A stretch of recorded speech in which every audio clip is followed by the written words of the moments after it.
Germany had to warn the United States not to interfere with its elections.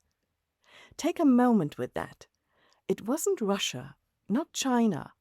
Germany had to look across the Atlantic at the country that rebuilt it after the war, that kept troops on its soil for more than 80 years, and say, please stay out of our vote. The German Chancellor Friedrich Merz said it at his summer press conference in Berlin on the 15th of July. And I quote, "We do not interfere in American elections.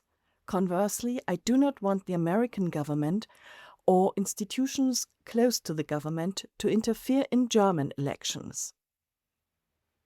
Every word was chosen very carefully, and underneath the politeness you could hear something harder. So, what happened, you might ask? Well, 2 days earlier, on the 13th of July, the US State Department published a grant scheme.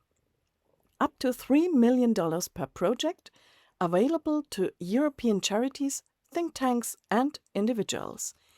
The program is called, and no, I'm not making this up, Developing Civilizational Bonds, Democratic Resilience, and Rule of Law in Europe.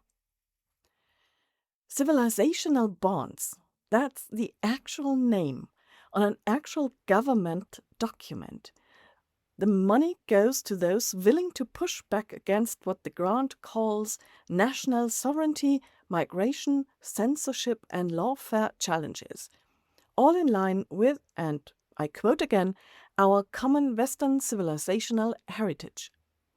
Applications close on the 12th of August. Germany holds state elections in September. The timing is, let's say, pointed. The man most closely associated with this scheme is Samuel Sampson, Deputy Assistant Secretary of State for the Bureau of Democracy, Human Rights and Labor. His official State Department biography says his mission is to uphold America's Western civilizational heritage. He also published an essay on State Department Substack. Yep, the State Department has a Substack, arguing that European governments have weaponized political institutions against their own citizens. It reads, in parts, like a very particular kind of internet comment section. Now, here is the irony that should make every German, and honestly, yeah, in my view, also every American citizen, or US citizen, stop and think.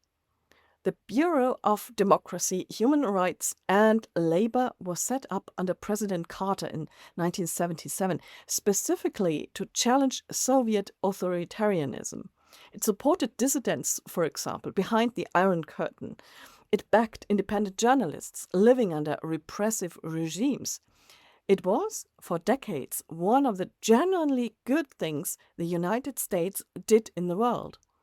And Germany, more than almost any other country, benefited from that American commitment to democracy promotion.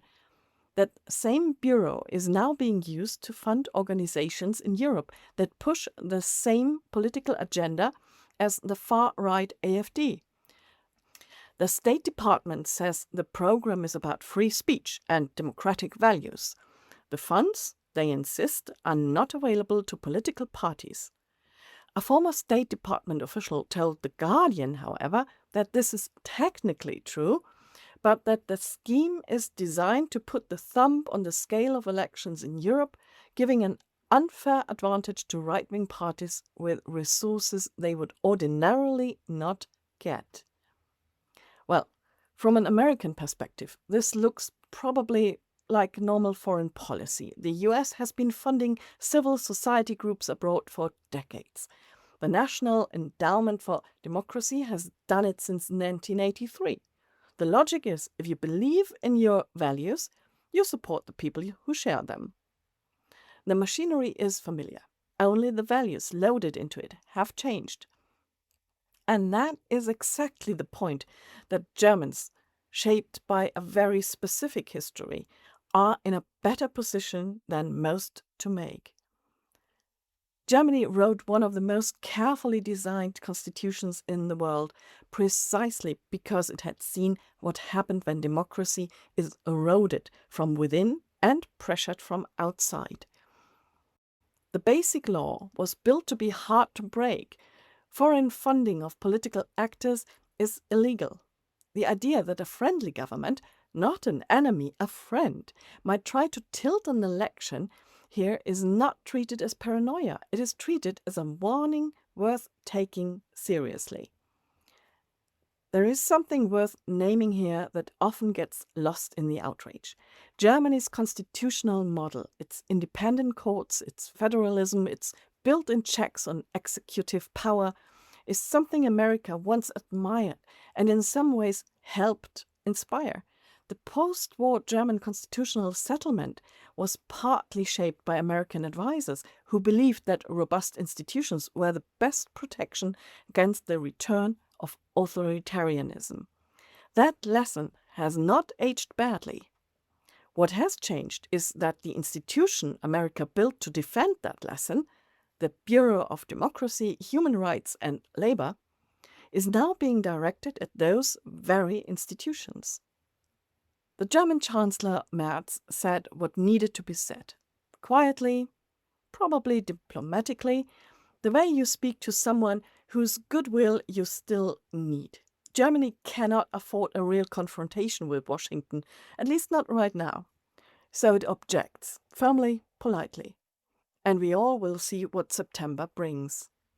The bureau that once helped bring down the Berlin Wall is now, in a different form, trying to shape what grows in the space where the wall used to stand. That is, in my opinion, worth noticing, over here and also over there. Thank you very much for listening, and I hear you on the next one. Bye.